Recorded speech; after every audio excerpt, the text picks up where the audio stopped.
The views and opinions expressed on any program are those of the producers and/or the persons appearing on the program and do not necessarily reflect the views and opinions of FRC Media, Bristol Community College, or the City of Fall River.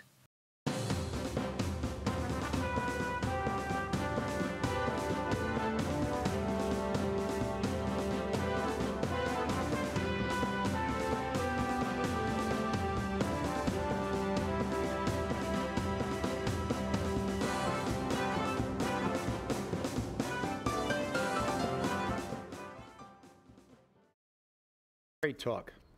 I'm Chip. And I'm CJ. And I guess we should begin this program by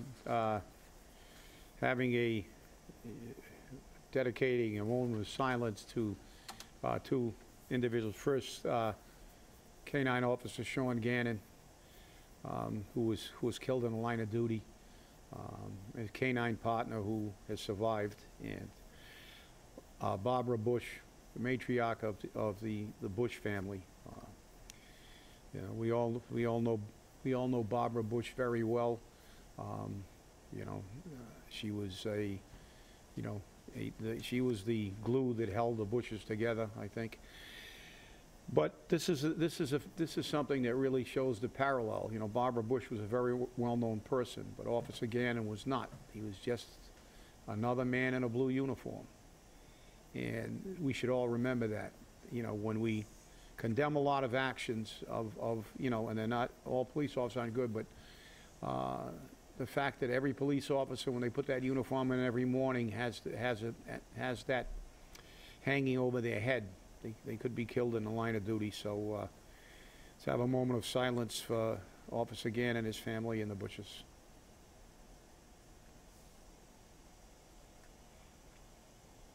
Okay, thank you. And I believe they're live streaming the funeral this morning. So yes, they are. And you know, you're right. You know, when our police officers go out every morning, they have the sword of Damocles hanging over their head. They really do. And you know, they don't know what they're going to face. And the gentleman that killed Officer Gannon, you know, they don't even want to mention his name. They're calling him Suspect 154 or something. Yeah. They don't want to mention his name. He has between 111 and 125 convictions, yeah, and he's still walking the streets. Yeah, well, you know, and I know that, and our state delegation just voted out justice reform to let people out of prisons. So remember that. Well, it's you know, that obviously infuriates me, and I will tell you what, as far as I'm concerned, it shouldn't be justice. You should be rectitude. You get what you deserve. Every judge that let him out, and any legislator that doesn't push for 3-strike laws where these people are incarcerated forever, you know, they do not belong in office, as far as I'm concerned. They are co-conspirators to this murder, because between 111 and 125. I mean, that's just mind-boggling. I mean, I can't imagine how some scumbag like that is still walking around on the street. But, you know, I'm saying that it's rhetorical because I see that in Fall River every day. And I see people that I know that have spent virtually 70% of their adult life in jail, in and out of jail, and they're still walking the streets. And, you know, the Somerset Police Chief called out the judges on this. And then Governor Baker said, maybe it's time we bring back the death penalty, especially for killing a police officer. You mean a death penalty that the people of the Massachusetts voted for? Yes. And then Governor Dukakis overrode? Yes. Yes. And the weak-kneed legislature who had supported it flipped because of because their constituency, yeah, that live in places where people don't get shot. You can say what you want, and they can say it's not a deterrent, and I question their figures like I question the city's numbers on everything. Because guess what? I've been in a lot of countries where they have the death penalty, and guess what? There's a heck of a lot less crime. I've been in countries where they have they don't worry about rehabilitation like we do, the big buzzword. We're going to send them into jail, and it's not about punishing them, it's about rehabilitating them. Well, you have people who are career criminals, like this waste of oxygen.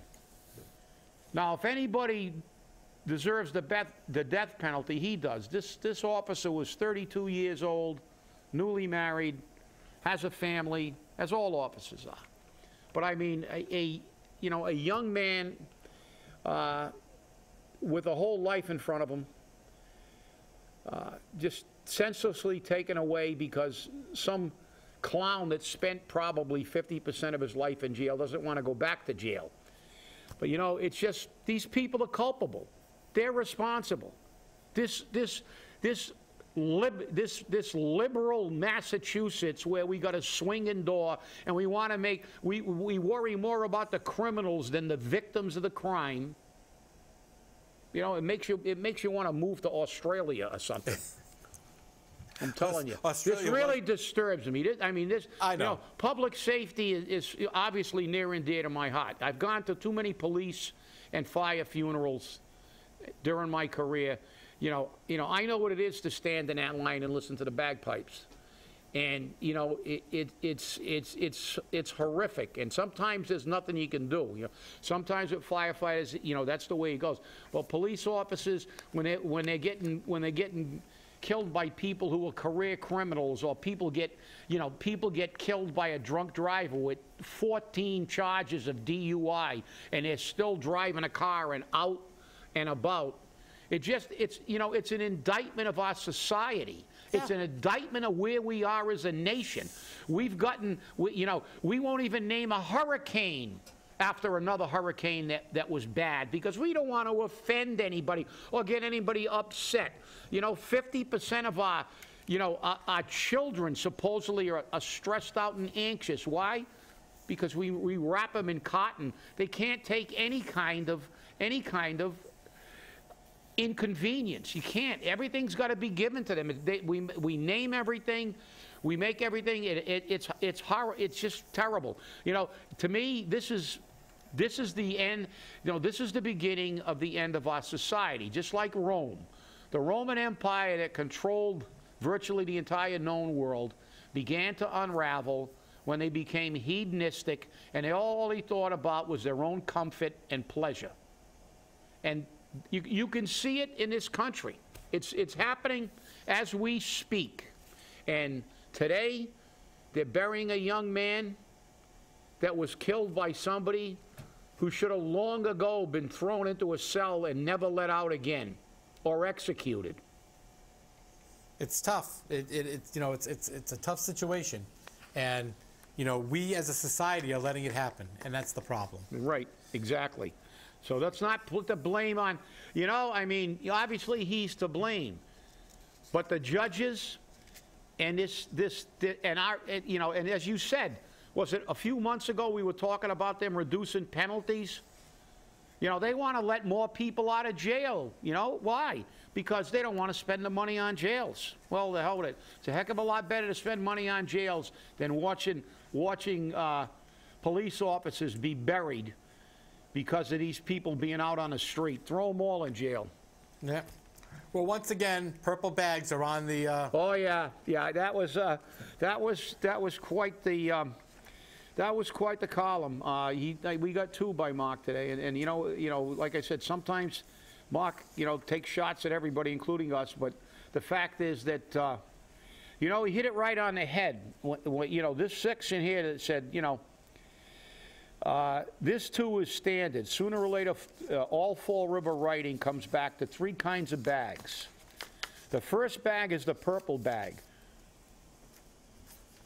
symbol of a government's failed will to enforce, and that's true, you know. Second is a 1-inch square bag they sell heroin in, a symbol of a government's failed will to enforce. Not throw more money to help them survive to shoot more, but failed will to enforce. That was my editorial. And third, and this is very important, because we listen to this BS about you know, tourism and our next thing, streetscapes to bring people charging into Fall River to live. And yeah. Third is the bag packed by each of the roughly 9,000 people who left in the last 25 years or so. The first two bags helped pack the third bag. And boy, Mark, you hit a home run with that one. Because boy, ain't that the truth. And the 9,000 people that you're talking about is probably more like 20 or 25,000. Because the reality is our population has dropped by around 9,000. Our population growth is a 1/10%. But the only reason it's 9,000 rather than 20 or 25,000 is that all the people that had jobs and packed their bags and moved out of here were replaced by people coming into subsidized housing. And in the other column, you talk about shots, and it says, "Oh, is this somebody that came here from Boston?" You know, we're still advertising for people to come into our subsidized housing. I think the trucks are still running, aren't they, CJ, from Pennsylvania? Yep. They're still moving them in every day as we speak, and not the best and the brightest. The exact opposite of the best and the brightest. I've got to give Mark some great kudos on its closing paragraph. The people lost. The recallers, as they called, were played by Jaisal Correa, who stayed close enough to the recallers' fire to stay warm, but far enough away to keep from being burned. The recallers failed to elect a single candidate loyal to their cause and never managed to roll back the purple bags. The revolution is over. It was a brave and confused effort, but it's dead, and no one went to the wake. Well, it's true. And you know something? It's a testament to the people of Fall River. The people of Fall River got together, and it wasn't the people who were involved in a recall, most of whom didn't run for office, but those who did got a very clear political message that the recall was about getting people who weren't, you know, intimately involved. It was about more than the purple bags, and this is the thing they didn't realize. They didn't realize that the recall, we had a thing called Flanagan Shenanigans. It was put together by one of the people in the recall, and it was a great document. It was basically a list of all the things he had done wrong. And that's the thing. He didn't get booted out of office just because of the purple bags. And Mark is, you know, and most people think that. But I'll tell you, you know, you and I know we were involved in that intimately. As many people as voted against Will Flanagan for the purple bags voted against him because of the storm water fee, because of the fact that we had an $8 million deficit because he didn't prepare for the closing of the landfill, contracts that he negotiated. There was a plethora, I'll use a big word so you can go look it up, plethora of reasons. So, you know, that's the thing. And the problem is when you look at this myopic view of things, like the people who ran, they made the mistake. They didn't campaign. They campaigned strictly because, well, you know, I was a recaller. I was against the purple bag, so everybody's going to elect me. Well, they found out that a lot of the people who voted against Will Flanagan didn't vote against him. A lot of those people who voted against Will Flanagan didn't care about the purple bags. They were in favor of the purple bags. They didn't like the fact that he said the stormwater fee was illegal and then said it was legal and never repealed it. They were upset with him because he got rid of, he tried to get rid of the health care. He ran an $8 million deficit because he didn't prepare for a whole bunch of things that he should have prepared for. There was, like, as I said, there were many, many reasons. And this was a great example of people learning. You know, a lot of those people, it's been their first foray into politics, so they got to realize that, you know, in the old days, the Republican Party, who now has become basically the Democratic Party, well, political science here, we remember when the Democratic Party was run by the far left liberal wing that was so far left they were almost right, where they were so liberal, ultra liberal, and they couldn't get elected. They just couldn't get elected because they were too liberal. And then they began to moderate, and then they began to get in. Republican Party at the time was kicking butt. Why? Because they understood at the time the politics. They went to each state, each area, and they looked at the hot button issues, and they realized it wasn't, I'm using an analogy, it wasn't purple bags in every state. They went to states where gun control was an issue, and they jumped on gun control. They went to states where there was abortion was issues, the choice. They jumped on that issue. They were very, very good at identifying the political hot-button issues and appeal to the public. That's gone now. The Republican Party is now the new Democratic Party because now they're run by the wacko religious right. And so now they're having difficulty because now there's a backlash. And as we can see, Paul Ryan's not running for re-election because he's afraid he's not going to get elected. It's that simple. He doesn't want to spend time with his family. He had a great gig up there. But this is it. But, we're talking about purple bags, and you're right. It's still an issue. But, I think the issue, as he said, bury it. I think the issue isn't the purple bags anymore, per se. I think that the people like you and I and Marc who buy purple bags are thoroughly disgusted because every day on trash day we drive by and see tons of barrels with no purple bags. And the fact is, I feel like I'm being victimized. It's like, okay, I'm paying every week for a purple bag. And every time I drive down my street, I see 17 bags of every other color but purple. I see have they ever been tagged? No, because they've been doing it since the implementation of purple bags years ago. And there's not one, there's a couple. And I don't live on a long street. It's a block long. So, people are upset with the purple bags, period, because they see other people never doing it, no enforcement, and then the big stories about promises. I think people are more concerned with lack of enforcement and broken promises. Don't make promises you can't keep, Jazel.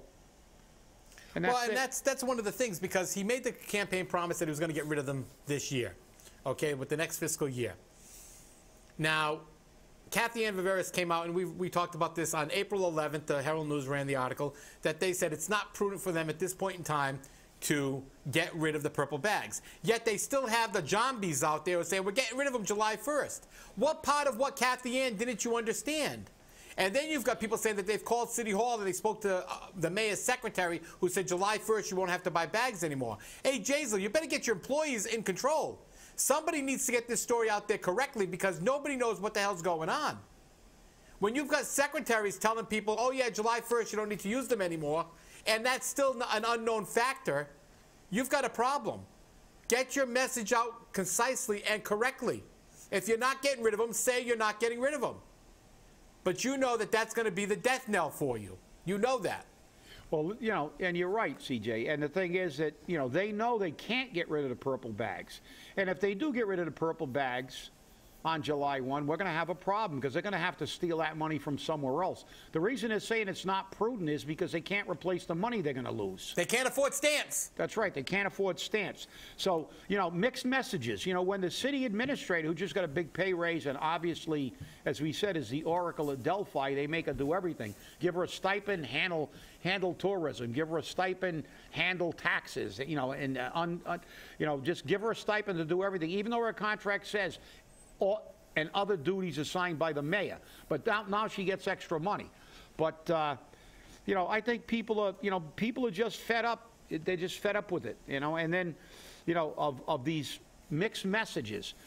She's the second in command, technically, in this city. She's the administrator.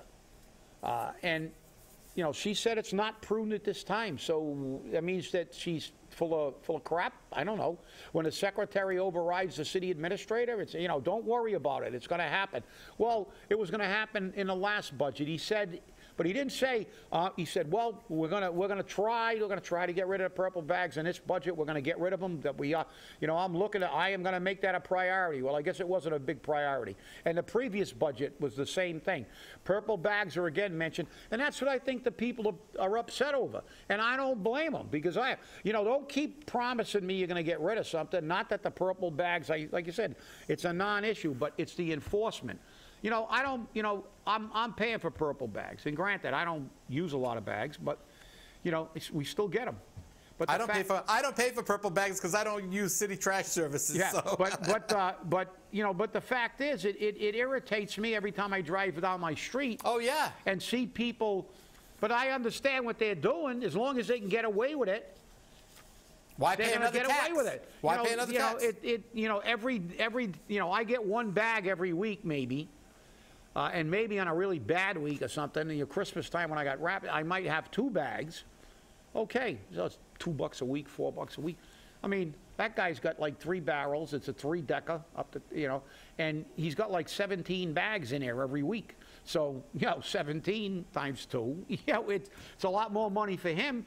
And if he's not going to have to pay for them, if he can go down to the dollar store and buy trash bags for $1, I mean, why would he pay for purple bags if he, you know, if he's going to pay $34 a week? That's a lot of money. So, and you could hire a private contractor for less. That's right. You could hire a private contractor for less. Well, more shots fired in Fall River. Well, yes. Well, as Marc said, as they said in his other column, let's hope the shots aren't fired in our Streetscapes neighborhood because again he hits it on the nose. This is another, you know, they're going to put facades on a place where the mayor lives, which is questionable anyway. You know, they're rehabbing property he lives in, and he picked that street, a street that virtually leads to nowhere. Where does Purchase Street go?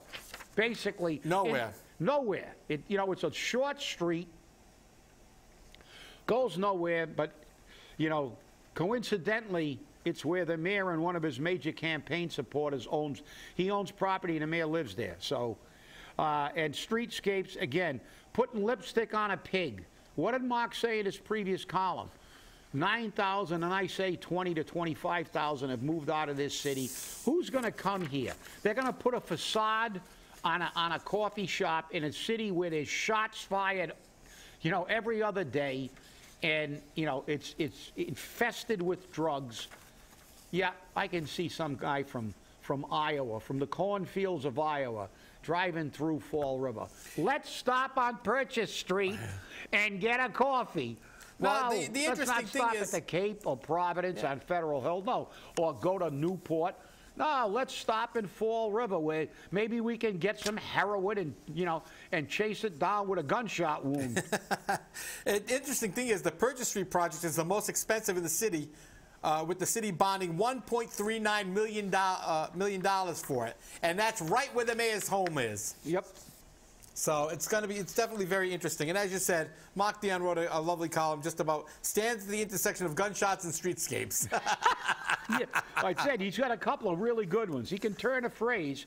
That's why he's been writing as long as he has. And you know, people may get upset sometimes with his columns, and you know that's part of the game. It's just like people can get upset with us, but you do what you do. And Marc, you know, even when you disagree with his articles, you can't say he doesn't know how to turn a phrase. No, that's because for sure. He does. You know, sure. you know, he is good. He's a good writer. You know, he's a good journalist. I mean. $2.6 million in federal funding approved for housing and homelessness in Fall River. Yeah, well. Just what we need. Now, that's community development block grant money. Yep. Okay, now here's the thing. The Trump administration wants to do away with community development block grant funding. Yep. What's the city going to do without that mayor's checkbook if he gets rid of that? Yeah, well, he won't be able to pay stipends anymore if they get rid of I know. they get eliminated CDA. But look, another block grant. Why? We need more homeless housing because we don't get people in the city that can buy a house for the most part. As I said, look at our growth rate. What are we going to do? We're building homes to house all the druggies that stay here after they get out of rehab and can't go back to their towns. So let's give them money, because if you were a conspiracy theorist, you would almost say that this is almost a plan by government to create, urban areas that are basically the housing areas for all the people in society they don't want to deal with. Community development block grant money can only be spent on low-income areas. Yeah. Not to build them up to be, I'm going to come up with areas. a new word, because I know they created a word for the opposite end of that spectrum, gentrification. Gentrification. So we're going to call this, what are we going to call this? Welfareication or something, or subsidizacation or something like. The status of dependency. That's what Fall River's become, and you can see it. Why isn't there only 2 places in the state where they have all these places for the drug? Fall River's one of them. It's the hub. Fall River is the hub. We're the hub of the wheel. We get them all. Oh, so Wareham and Yarmouth and all the Cape, they ship them all up here. They had a big HBO special. Oh, Yuppieville's got drug problems, but where do they send their druggies? Fall River. So why can't they share the wealth? I'm not asking them to take our drug addicts. We'll take them. They're ours. We'll deal with them. Take your own. You're going to send all of you. It's, we got the Statue of Dependency outside of Fall River, not the Statue of Liberty. So she's waiting there. Instead of a torch, she's holding a heroin needle. So, and a block of cheese in the other hand. So. Unbelievable. Hey. Yeah, it's just great. This place, the Riv. Yep. We got to write a book about the Riv. Got to write a book about it. Well, we got somebody running against Alan Sylvia for the state rep seat. Ian Thompkins said he's running in part because he feels Sylvia doesn't support his view on various matters facing the state. He's running as the Green Rainbow Party. Sylvia's running on the Democratic ticket. Is that an actual registered party? Yes, it is. Okay. They are. Didn't know about that one. Sorry. They asked the party. The Green Rainbow. I thought rainbows were multicolored. Here's Ian's positions. He wants to overhaul the criminal injustice system to reform and empower. Try to sell that one down down in Yarmouth. Yeah, go down to Yarmouth today and try to sell that one, buddy. Create tax reform that works for the working class. Oh, that's not a bad deal. Say no to Wall Street by establishing a public banking system.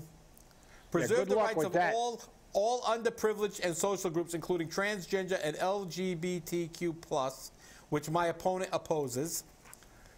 Nurture innovation and creative entrepreneurship by makers. Produce and maintain environment reparation and conservation. Expand the definition of marriage as a unit of positive cooperation. Ensure and expand access to nutrition, housing, and communications as universal public infrastructure. And pave the way with a future-proof infrastructure agenda and interconnect all of Mass with the rail system and prepare for the next generation of transportation. Wow.